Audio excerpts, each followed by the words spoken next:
Howdy everybody, I am delighted to report that I have a new book coming out this December. It's through the Cambridge University Press, that's in England, and it's called U.S. Business Cycles 1954 to 2020, Sources, Symptoms, and Solutions.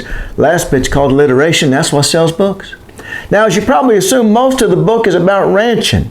How to brand cattle, how often to feed the chickens, how to brand the chickens, how to brand the ranch hands. Last chapter is particularly interesting. But there's also some economics in there as well, including some MMT, or MMT as others call it. Now let me tell you, I take a slightly different approach to explaining it than other folks do. I don't get right into it. When I talk to folks about MMT and the job guarantee, I like to first explain how the macroeconomy works, and particularly how there is no guarantee that we automatically achieve full employment. And in fact, there's reasons to believe that it is extremely difficult to do so, and that it's going to become progressively more so as time passes. If I may quote from the volume, our system is not designed to take into account the fact that the private sector's demand for workers is reluctant, tenuous, and cyclical. Oh no, here come the baddies. And just when the reader's thinking, oh, woe is me, what can we do? Wham! MMT and the job guarantee enter as denouement and heroes. That's the way I do it anyway. Others use different approaches and very effectively as well.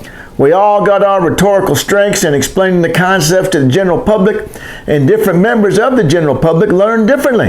It is helpful for us to have a variety of different explanations and to not follow a single script, as long as them scripts is mutually consistent and mutually supportive. All right, well, that's the basic idea of the book, but let me give you a few more details. Chapter 1 just kind of sets up the situation, saying that modern mainstream macroeconomics is abysmally out of touch, even according to its own scholars and students. We desperately need a decent explanation, and I hope to offer one.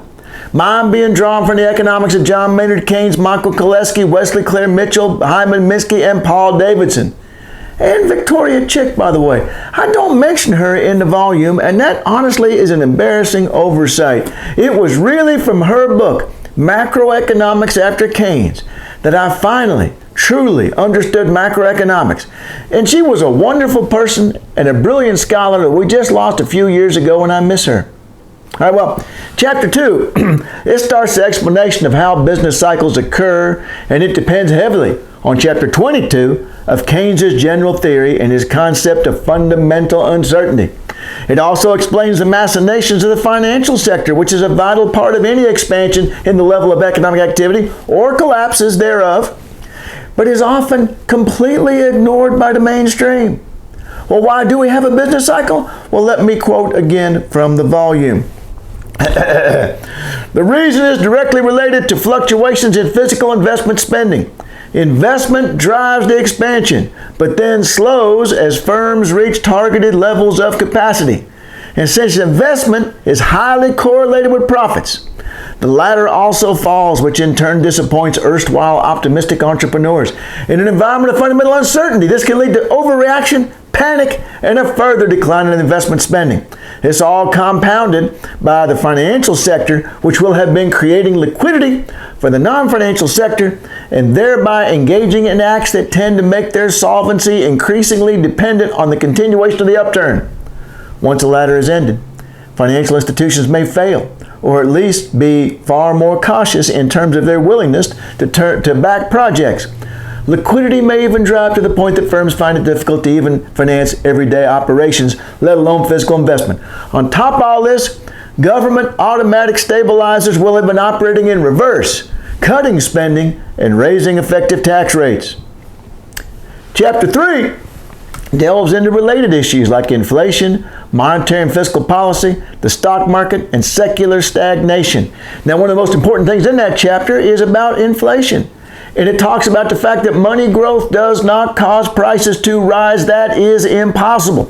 And yet this is treated as a natural law in mainstream economics. Why they are wrong is explained in this chapter, along with how inflation must actually be understood, which is sectorally. It starts in specific places for specific reasons, and policy must be designed to address this if it's going to be focused appropriately. Our standard operating procedure of jacking up interest rates is useless. Chapter 4. This is what led me to write the book in the first place. I was always fascinated by business cycles, particularly how the Roaring Twenties turned into the Great Depression. Unfortunately, most of my formal training as an economist left me pretty cold on that front. My economic history and history of economics classes, all taught by institutionalists, were awesome. But my core theory classes on macroeconomics, all taught by neoclassicals, left a lot to be desired. But I continued to be interested, and so I designed a course once I got here to TCU around business cycles so that it would force me to organize my thoughts. And I always thought that students should be offered history along with theory. For example, in my exchange rate course, we spend 10 weeks laying out how the currency market works, and then the last 5 weeks showing how that theory can illuminate what happened in the real world. Starting in 1973 with the collapse of Bretton Woods, move forward. So I definitely wanted a section like this in my business cycle course. You know, something talked about what's really happened in the real world with respect to business cycles. And I thought surely there's a good history out there somewhere that somebody's already written. I can just assign it in class. Nope. I guess the bottom line is if you don't have a useful theory in the first place, you ain't going to have a useful explanation of the real world. There were no good histories, which led me to write one.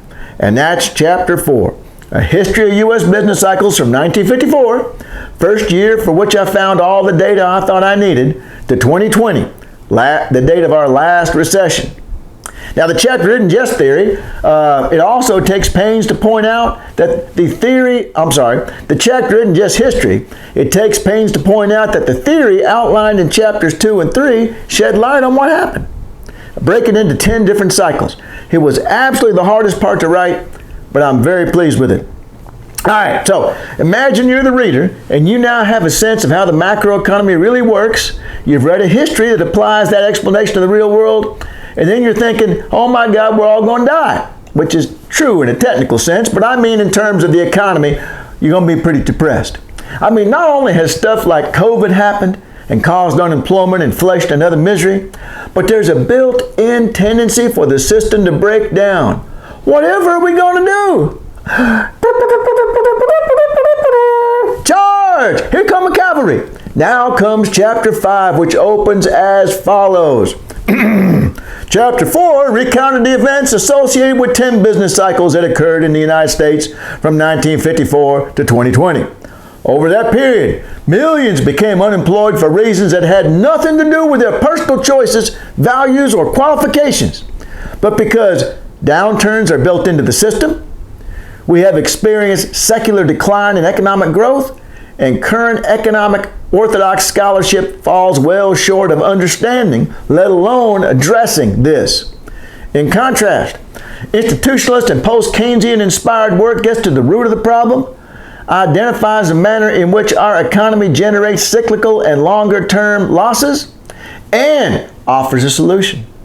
Their solution is that the unemployment that results from a recession serves no useful purpose. It is not a side effect of some otherwise welcome process. We should be acting to decisively prevent it, which is precisely what a job, I'm still quoting from the book, precisely what a job guarantee, a program whereby the government stands ready to employ anyone willing to work but unable to find a job, would do. It is simple, reasonable, and well within our means. In fact, it is shockingly affordable. It offers protection from both cyclical and longer-term and chronic joblessness. In addition, the quote's still going on, ain't it? In addition, the program could focus on addressing many of the social problems we face today. A job program, while not promising a utopian paradise, would unquestionably create a world far more civilized, prosperous, and pleasant than the one we live in today. That's the end of the quote, finally. Now, I said that Chapter 4 was the hardest to write. Well, to be honest with you, Chapter 5 was the most satisfying. I wrote it angry, and I wrote it energized. In the immortal words of John Lydon, anger is an energy. And it was indeed for me in this section. Chapter broken into, I need my other fingers. 6 sections. Structure of a job guarantee. benefits of a job guarantee, jobs created under a job guarantee, potential criticisms of a job guarantee, the cost of a job guarantee, here comes my other hand, and how the federal government funds a job guarantee. Y'all can probably guess which part goes hot and heavy into MMT. And by the way, I got to point this out real quick. Pavlina Tcherneva and Randy Ray, two of my local ranchers here, and also two intellectual giants in the areas of MMT and job guarantee programs, they were kind enough to read this chapter for me and correct any errors I made. Now, at this point I'm supposed to say that any remaining errors are of course my own. But why didn't they catch them? Why didn't they take care of that for me? I mean, other than the fact that they had to take considerable time out of their already busy schedules and were doing this out of the kindness of their hearts, what's their excuse? I mean, other than that. All right, so chapter 5 closes with, and here comes another one of them quotes, all right? It says, finishes off the whole damn book.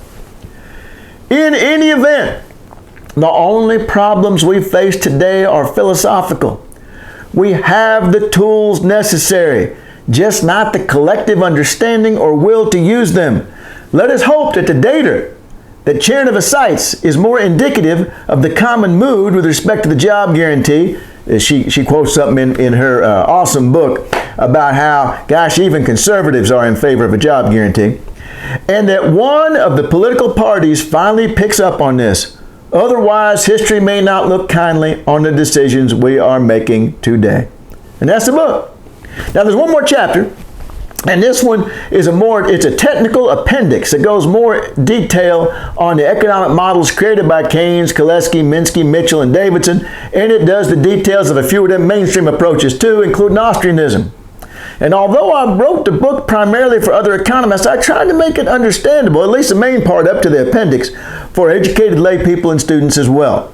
Now, if you think you might have an interest in this volume, it's supposed to come out in December. I'll put the link to the Cambridge University Press webpage in the description of this video. And let me close here with two things. First, Cambridge just sent me the endorsements they got for my volume, and I was touched by the very kind words. And I'd like to read them if I may. The problem being I left them in the other room. So I'm going to have to cut the video right here, go get them, come back, and then pretend that I didn't have to do that at all by splicing the video back together. Hang on just a second. I'm not really gone at all.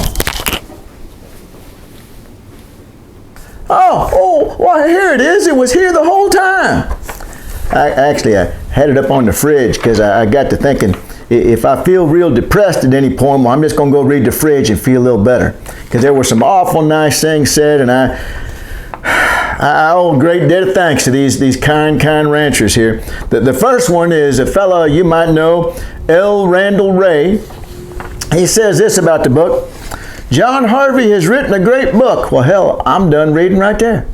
That presents a theory of business cycles and applies it to real-world cycles of the post-1954 period.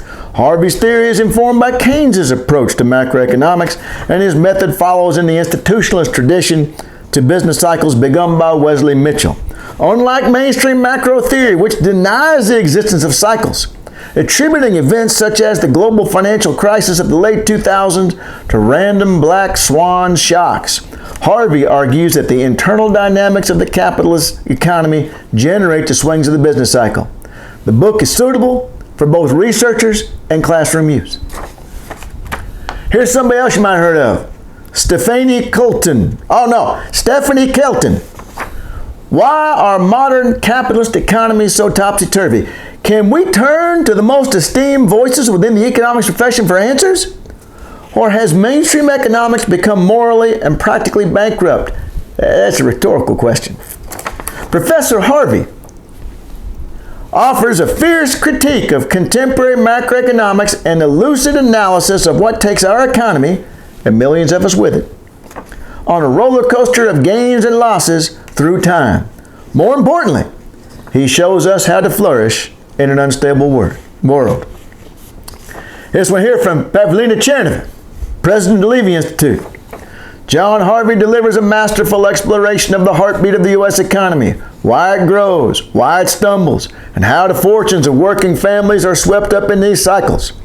One of our most lucid, there's that word lucid again, I don't even know what it means. One of our most lucid economic commentators, Harvey, cuts through the noise of orthodox equations and lifeless charts to reveal the human stories behind the numbers. This is economics at its most vital, a clear-eyed journey through the booms, busts, and forces that shape our lives today. And here last, a fellow Texan down there at the other UT. I went to the real UT, the one that's in Tennessee. But he teaches at the other UT that was made up of people that came from Tennessee, University of Texas. James K. Galbraith. He says, a marvelous treatment.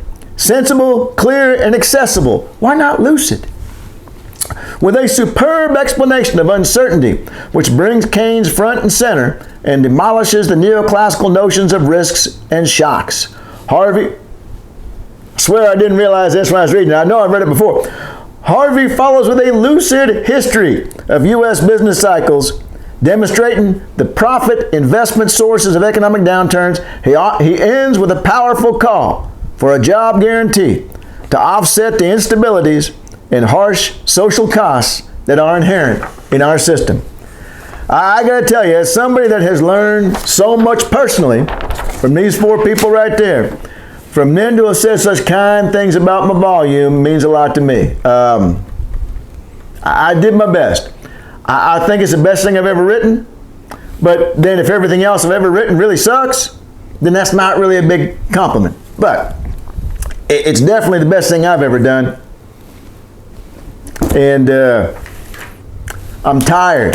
I'm not sure I'm writing anything else. This took a long time, but there it is. Now, one last thing I want to leave you with.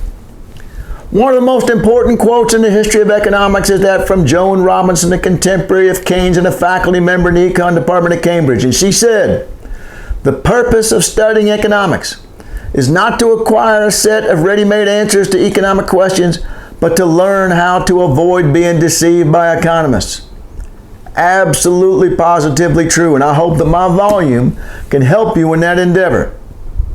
Now, if you excuse me, I'm pretty sure I got some brains and I ought to be doing right now, but may the force be with you.